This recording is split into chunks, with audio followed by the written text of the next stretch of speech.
ఆయన మేనిఫెస్టో కూడా, చంద్రబాబు మేనిఫెస్టో కూడా ఎప్పుడు ఎలా ఉంటుందనంటే, ఎన్నికలు అయ్యేదాకా మాత్రం రంగురంగుల స్వప్నాలు చూపిస్తూ ఉంటుందా మేనిఫెస్టో. ఎన్నికలు అయిపోయిన తర్వాత అదే మేనిఫెస్టో ఎక్కడ ఉంది అని వెతికినా కూడా కనపడదు, అది చెత్తబుట్టలో కనిపిస్తుంది. ఎన్నికలు అయిపోయిన తర్వాత ప్రజలకు ఆయన ఎప్పుడు చేసేది మోసాలే. ఇది చంద్రబాబు నైజం, ఇది చంద్రబాబు క్యారెక్టర్. మన బాబు ఎందుకింత దిగజారాడు, ఎందుకిన్ని కుట్రలు చేస్తా ఉన్నాడు, ఎందుకింత కుతంత్రాలు చేస్తా ఉన్నాడు, ఎందుకిన్ని మోసాలు చేస్తా ఉన్నాడు, ఎందుకిన్ని అబద్ధాలు చెప్తా ఉన్నాడు, ఎందుకు ఇన్ని పొత్తులు పెట్టుకుంటా ఉన్నాడు, వీటి అన్నింటితో కూటమి కడతా ఉన్నది ఎందుకు అని ప్రతి ఇంటా కూడా ప్రతి ఒక్కరూ కూడా ఆలోచన చేయమని కోరుతా ఉన్నా. కారణం ఏమిటో తెలుసా? కారణం చంద్రబాబు పాలనలో చరిత్రలో నిలిచిపోయే మైలురాళ్ళు ఏవీ లేవు.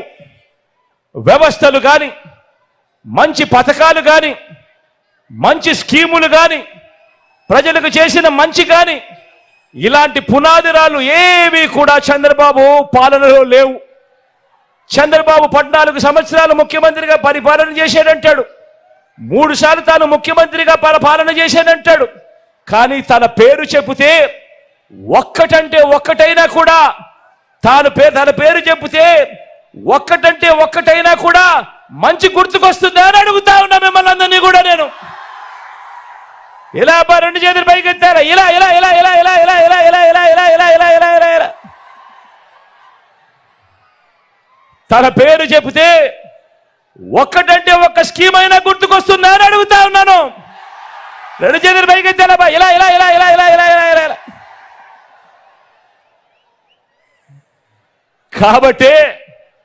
కాబట్టే ఈ చంద్రబాబు నాయుడు గారు, ఆయన కూటమి నా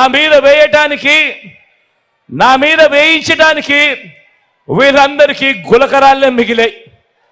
ఈ చంద్రబాబు కూటమికి మన 58 నెలల పాలనలో గతంలో ఎప్పుడూ జరగని విధంగా అలాంటి మైలురాళ్ళు, అలాంటి పునాదిరాళ్ళు మనం వేసినది చరిత్రలో ఎప్పటికీ కూడా నిలిచిపోయే విప్లవాలుగా ఎప్పటికీ కూడా కనిపిస్తూ ఉంటాయి. కాబట్టే మన జెండా తలెత్తుకొని ఎగురుతా ఉంది, అక్కడే కనిపిస్తా ఎగురుతా ఉంది.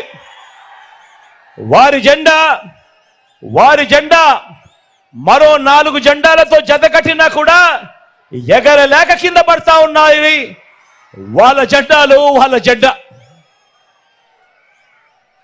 మరి ఈ ఇంటింటి అభివృద్ధి కొనసాగాల వద్దా ఆలోచన చేయమని అడుగుతా ఉన్నా. కొనసాగాలంటే ఈ ఎన్నికల్లో వేసే మన ఓటు కేవలం ఎమ్మెల్యేలను, ఎంపీలను ఎన్నుకునేందుకు మాత్రమే కాదు, రాబోయే మీ 5 సంవత్సరాల భవిష్యత్తును నిర్ణయిస్తుంది. కాబట్టి ప్రతి ఇంటా కూడా చర్చించుకునే అవకాశం రావాలి, ప్రతి ఇంట్లో కూడా చర్చ జరగాలి. ఫ్యాన్కు 2 ఓట్లు వేస్తేనే